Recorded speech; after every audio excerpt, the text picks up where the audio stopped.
अकोल्यामधून एक धक्कादायक बातमी आहे, बनावट पैशांची बातमी आहे। राज्यात यंदा निवडणुकांमध्ये पैशांचा महापूर आला होता। आता निवडणुका संपल्यानंतर धक्कादायक माहिती समोर येते। अनेक ठिकाणी बनावट नोटा वाटल्यात असा संशय आता व्यक्त होतोय, कारण अकोल्यात पोलिसांनी कोट्यवधी रुपयांच्या बनावट नोटांची थप्पीच जप्त केलेली आहे। या नोटा निवडणुकीत वाटल्याचा संशय देखील व्यक्त होतोय।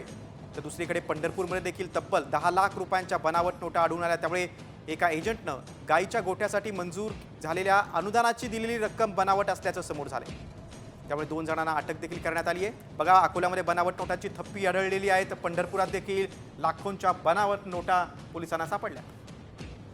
निवडणुका झाल्यानंतर आता या बनावट नोटा समोर येत आहेत।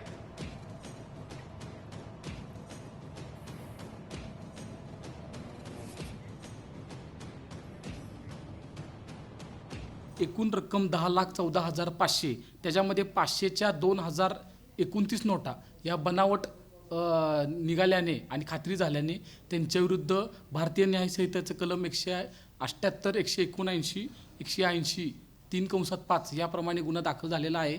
दोन्ही आरोपी अटक झालेले आहेत।